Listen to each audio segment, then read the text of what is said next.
Hi, and welcome to this presentation about patient shielding in medical imaging. I am Rebecca Marsh. I'm a medical physicist at the University of Colorado School of Medicine, and am chair of the CRCPD, which was formed in April of 2019 to focus on communication and education about patient fetal and gonadal shielding. Over the next 30 minutes, I'm going to be discussing patient shielding, the origin story, gonadal and fetal doses in X-ray-based imaging, benefits and risks of patient gonadal and fetal shielding, and I'll review some guidance documents that have come out over the last couple of years about this topic. I'll finish by saying a few things about the CARES Committee. Using patient gonadal shielding in diagnostic imaging has been discussed since the early 1900s. The idea gained more traction in the 1950s, however, after a handful of publications advocated the use of gonadal shielding. Our current gonadal shielding practices, however, are largely based on an FDA report from 1976 that recommended the use of gonadal shielding in patients of reproductive potential.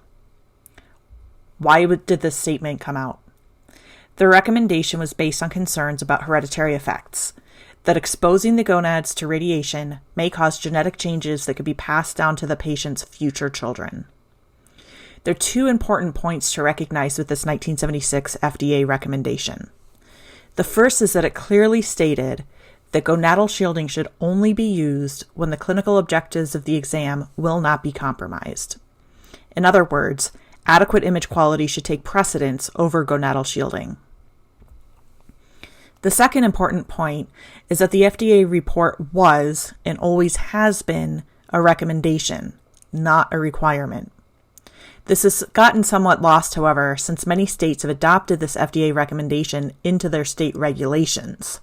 But every state that has a regulation that addresses gonadal shielding also echoes the warning of the original FDA recommendation, that gonadal shielding should not be used if it will compromise the objectives of the imaging exam. So here we are 45 years later. What do we know about hereditary risk? Concerns about hereditary risk were based largely on fruit fly experiments conducted in the early 1900s. The genetic effects seen in these experiments, at very high radiation doses, were what caused concern that hereditary effects might be seen in humans from X-ray exams. But it's important to note that these effects have never been observed in humans, even at doses much higher than those used in diagnostic imaging. There's no evidence of hereditary effects among survivors of the atomic bomb blasts, and a very recent paper that looked at children born to people exposed to radiation during the nuclear power plant disaster in Chernobyl showed no evidence of transgenerational effects from the radiation exposure. Although the FDA recommendation only mentioned concerns about hereditary effects, there are some in the medical imaging community that have expressed concern about effects that radiation exposure may have on fertility. I'm not going to go into details about this, but the doses used in diagnostic imaging are too low to affect fertility. So since we're also talking about fetal shielding, what about fetal radiation exposure? There are two main concerns with fetal exposure to ionizing radiation. The first is that the radiation will cause a loss of pregnancy or fetal abnormalities, including microcephaly, cognitive impairment, or other physical malformations. However, the doses used in diagnostic imaging are much too low to cause any of these effects. So that leaves cancer risk. And that's where things become a little bit less straightforward. We know that large amounts of radiation are bad for humans. However, no one knows the exact effects when humans are exposed to acute doses below 100 millisieverts. I emphasize the word acute here because we know that receiving a single dose of 100 millisieverts does not have the same biological effect as receiving 10 millisievert doses. And in medical imaging, this is a very important distinction.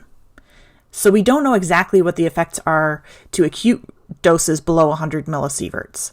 What we do know is that if there is an effect, it's very small. So small that we would need millions of study participants to identify it. What I want to emphasize here, however, is when we're discussing the pros and cons of patient shielding, it doesn't really matter whether the risk from the radiation used during an imaging exam is very small or if it's zero. Even if there is a very small risk from this radiation, it still does not make sense to use patient gonadal or fetal shielding. So when we discuss patient shielding, it's important to characterize where patient dose comes from. This will help us to evaluate what benefit patient shielding actually provides. The radiation that patients are exposed to during an imaging exam can be broken down into two main categories: the primary X-ray beam and scatter. The primary X-ray beam is the collimated beam of X-rays directed at the patient. Scatter is radiation outside of the collimated field of view. Scatter can further be broken down into two types of scatter. The first is external scatter. This is radiation outside of the collimated field of view that comes from off-axis radiation, ionizations in air, and tube leakage. The other is internal scatter. Internal scatter results from X-rays that interact with patient tissue and then scatter to other parts of the body. For an exam with an entrance dose from the primary X-ray beam that's around 1 milligray, the dose from scatter is about 0.2% of this, or 0.002 milligray. Most of this is from internal scatter, and the rest, about 0.0006 milligray, or 0.6 microgray, is from external scatter. These values will vary slightly based on the exam, the size of the patient, and the kV used during imaging, but they're useful concepts for this discussion. These images show an X-ray of a skull phantom. On the left, the entire phantom is within the field of view. On the right, the field of view has been collimated to only include a small portion of the head phantom. Yet we can still see a faint outline of the entire skull phantom on the image. Why is that? Sometimes people think this is evidence that there's a lot of radiation outside of the field of view. But in reality, it's because X-ray detectors are very, very sensitive to radiation. In the previous slide, I mentioned that outside the collimated field of view, the combined dose from internal and external scatter is about 0.002 milligray, or 2 microgray. Modern X-ray detectors are sensitive to even these very, very low amounts of radiation, which is why we see this outline.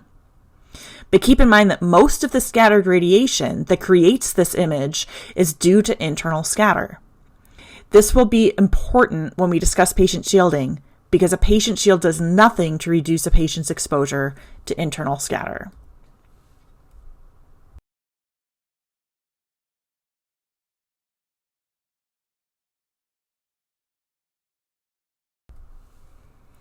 So let's discuss what gonadal and fetal doses are in X-ray based imaging. When talking about dose to an individual organ, or to a fetus, there are two general scenarios. This is true for any X-ray based imaging, including radiography, fluoroscopy, mammography, and CT. Either the anatomy is inside the field of view or it's outside the field of view. Either it's inside the image or it's outside the image. So let's first consider this scenario where the anatomy of concern is inside the collimated field of view, meaning it is exposed to the primary X-ray beam. For a radiograph of the AP pelvis, the dose of the fetus is about 1.5 milligray. For a CTA exam of the pelvis, the fetal dose can be higher, about 20 milligray. Dose to the gonads is below about 1.5 milligray for a pelvic radiograph of an adult, and it's below 0.1 milligray in a neonate. For a pelvic CT scan, the gonadal dose is generally around 8 milligray, although this can vary substantially and often is a lot lower. Using shielding in these scenarios, where the gonads or fetus are inside the imaging field of view, can substantially reduce dose to the shielded anatomy. However, here are a few examples of what we're risking if we use patient gonadal or fetal shielding inside the imaging field of view.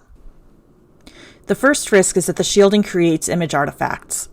The image on the left shows artifacts from gonadal shielding that was placed on a phantom during a CT scan.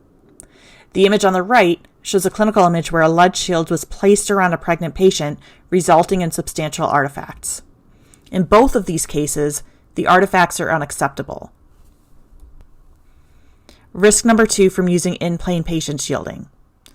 In radiography, if a lead shield covers an AEC cell, then the X-ray system will increase the tube output to try to see through the lead. This results in poor image quality and increased patient dose. In the example shown here, you can see that most of the anatomy is entirely washed out, which is because it's overexposed. And even though this is a digital detector, that image information cannot be recovered. I've also shown a typical technique for this type of exam for a 9-year-old. 77 kV and 8 MAS.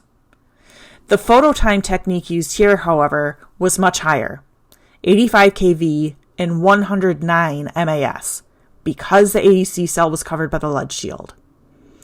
One could argue that we could just not use AEC when we're using lead shielding, but AEC has been widely demonstrated to optimize dose and improve image quality. So if we're going to sacrifice using AEC so that we can shield patients, we have to also consider the things that we're giving up and the risks posed by gonadal shielding. This issue is even more problematic in fluoroscopy, where every fluoroscopy system uses automatic brightness control, or ABC, all the time. There's no way to turn it off. And in CT, auto MAS is used in the vast majority of body imaging and has been shown to optimize the use of radiation during CT exams, especially for children. So we'd have to ask if foregoing auto MA is worth it. The third risk, and perhaps the most problematic, is the risk that a shield will cover relevant anatomy. The dose reductions that we see with in-plane patient shielding only occur when the entire organ is fully covered. So if we're only partially covering the gonads, we're not getting nearly as much dose reduction. However, if we cover up any other anatomy, we run the risk of obscuring pathology or preventing a radiologist from being able to confidently rule out pathology. Shielding is already seldom used in female patients because of this. There's a wide variation in where the ovaries are located.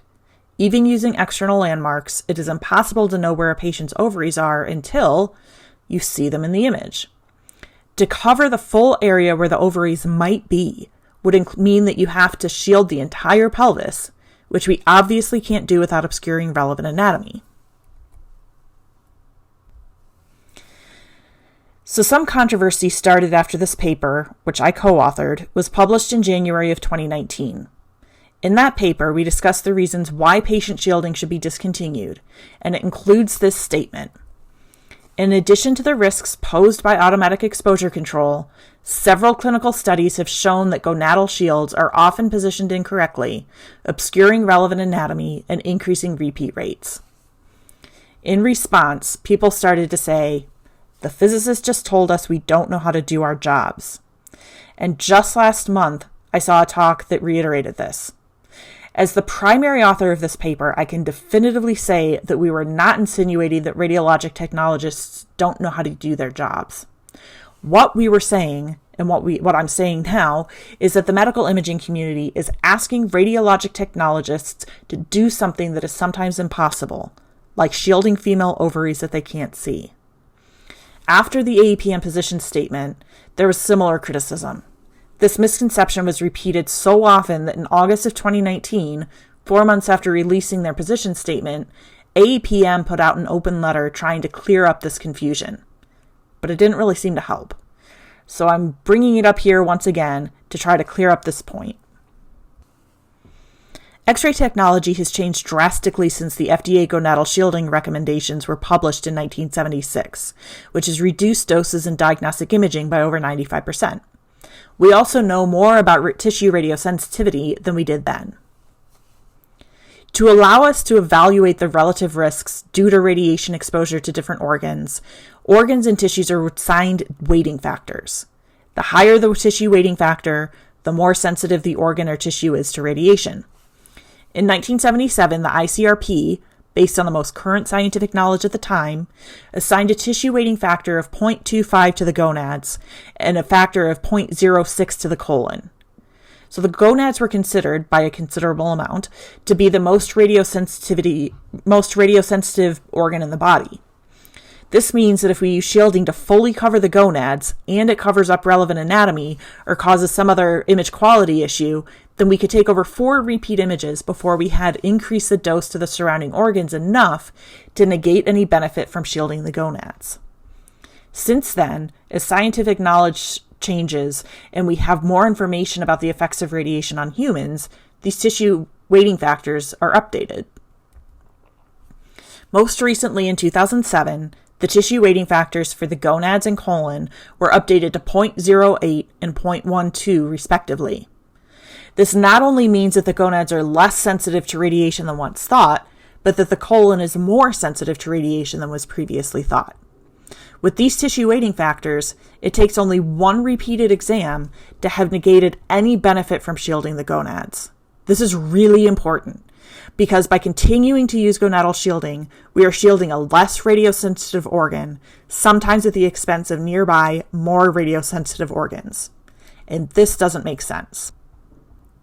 Okay, so we've discussed shielding anatomy that's inside the imaging field of view. What about when we're shielding anatomy that's outside the imaging field of view? Since we're specifically discussing gonadal and fetal shielding, this table shows some typical doses to the gonads and to a fetus that are just outside the imaging field of view. For example, during a chest X-ray or chest CT. For radiography, gonadal dose is below 0.6 milligray for males and even lower for females, and the fetal dose is also below 1 milligray. Even for CT, dose to the gonads is less than 1 milligray, and dose to the fetus is below 2 milligray.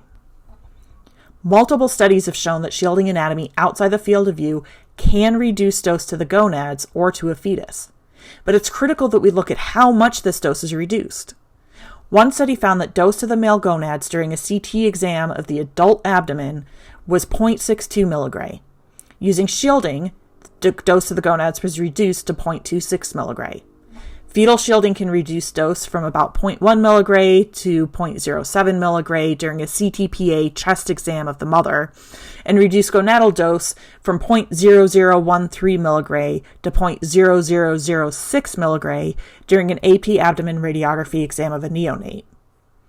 It's worth pointing out that patient shielding will do nothing to decrease patient dose from internal scatter, which, as we saw earlier, is the main source of exposure for anything outside the imaging field of view.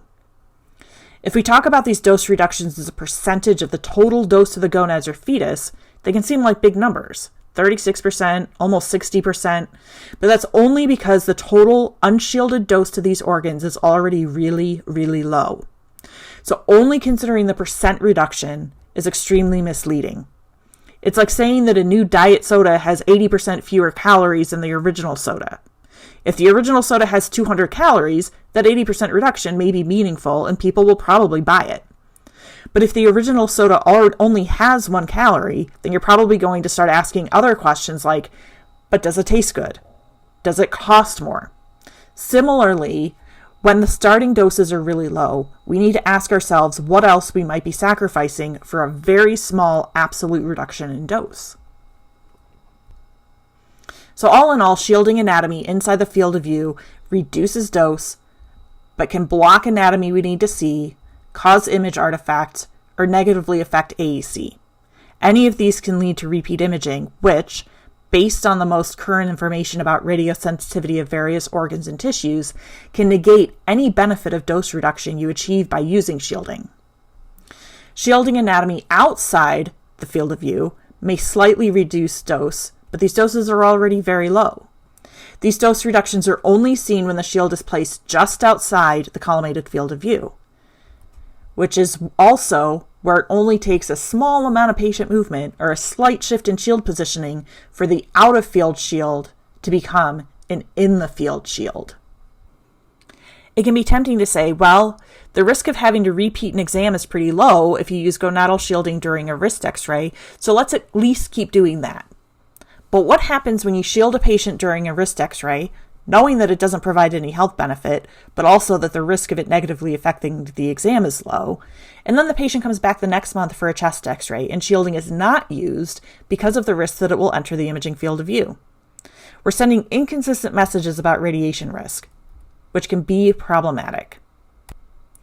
There's one last risk I haven't mentioned yet. It's less tangible than the other things we've discussed, but it's equally important. By continuing to shield patients when the science says it isn't needed, we are publicly and purposely overestimating the risk from radiation in imaging. Through our actions, we are telling patients that the radiation for medical imaging exams is much more harmful than it actually is. The result is that we are preventing patients from making truly informed decisions about their health care. This is something I feel very strongly about. And it isn't just an academic exercise. These are decisions that can have a huge impact on patients' lives. Here are a few examples. This is a quote from a patient that I spoke with. It says, "I do not want the 3-month follow-up CT because I don't want to get cancer." This was an 84-year-old patient who had recently had surgery to repair an abdominal aortic aneurysm. He should not be concerned about the cancer risk because the much bigger risk to his health is not diagnosing a leaky vessel that could lead to his death. There's also this one from the mother of a pediatric CT patient. "I felt awful that I allowed her to have a scan. I've not been able to move past the entire ordeal." And this, "I haven't had a mammogram in years. I do thermography because it's more accurate than a mammogram with no radiation." And this coming from a former breast cancer patient. "I am adamant that patients should have the opportunity to make decisions about their own health care or that of their children. But we owe it to patients to ensure that those decisions are based on information that is accurate and not merely based in fear." Okay, so I want to spend a minute or two talking about recent guidance documents about patient shielding. As you're probably familiar, AEPM issued a position statement in April of 2019, which said that the risks associated with patient gonadal and fetal shielding are much higher than the associated benefits. This statement was soon endorsed by the ACR, Image Gently, Image Wisely, RSNA, the Health Physics Society, and some Canadian radiologists and medical physics groups. In March of 2020, the British Institute of Radiology, in collaboration with several other British imaging groups, issued a more comprehensive guidance document. This was more extensive than the AEPM position statement in that it addresses not only gonadal and fetal shielding, but also thyroid and breast shielding. In short, this document states that patient shielding should only be used with dental cone beam CT exams performed on systems that do not enable a small field of view. In January of this year, the NCRP released a document that states that in-field gonadal shielding for X-ray imaging should be discontinued. The NCRP statement has an accompanying communications document and patient brochure. It's important to note that this NCRP statement, though, only addresses in-field gonadal shielding and only for X-ray imaging, not fluoroscopy or CT. Shortly after the release of the NCRP statement, the ASRT issued a statement saying that it is appropriate to discontinue shielding for abdominal and pelvic imaging when the exam is performed by a registered radiologic technologist. With all of this information, and given the very wide scope of subspecialties within medical imaging, AEPM recognized the need to improve communication about this topic. Shortly after issuing their position statement, AEPM created the CARES Committee. CARES stands for Communicating Advances in Radiation Education for Shielding. The committee was tasked with bringing various stakeholders together to foster communication about patient shielding and to develop education materials and other resources for healthcare professionals, patients, and imaging facilities. In late 2019, the CARES Committee released an FAQs document. We're involved in outreach efforts, which have resulted in many inter-society collaborations between regulators. The committee has written a series of 6 short education modules that will be released within the next couple of weeks. These modules are between 15 and 25 minutes in length and will be available free of charge for everyone. CE credits will also be available for free for any technologist, physicist, or physician. We're also working on creating a repository for examples of patient education material, signage, etc. And we have a social media presence where we can keep people informed about the committee's activities and where people can contact us with comments or questions. As a final note, I want to share a brief story. It's about an experience I had when my daughter was about 5 weeks old, and her pediatrician was concerned that the bones in her skull were fusing sooner than they should. If this happens, they often have to do surgery to separate the bones in the skull and allow room for the child's brain to grow. Anyway, I took my daughter, Lucia, to the pediatric hospital in Houston for some skull x-rays. I'm in the room holding her while the technologist is setting up the exam. And at that moment, I had a wave of panic wash through me. Was I doing the right thing for my daughter? Should I really be allowing her to get x-rays, especially when she was so young? A moment later, I reminded myself that yes, I was doing the right thing, and that the x-rays posed no risk to my daughter. But that experience has forever changed how I talk to patients and how I talk about radiation risk. Even though we as regulators, technologists, and physicists think about radiation risk and patient shielding on a regular basis, most people don't. And it's important for us to recognize that there is a very real, legitimate, emotional response to something that most patients and parents don't fully understand. It's important for us to recognize that and consider it in our conversations, our outreach, and our policies, but to also ensure that clinical practice is based on science, not fear. This can sometimes be a difficult balance, but it's one I'm confident we can find. I want to acknowledge all of the wonderful people I get to work with on the CARES Committee.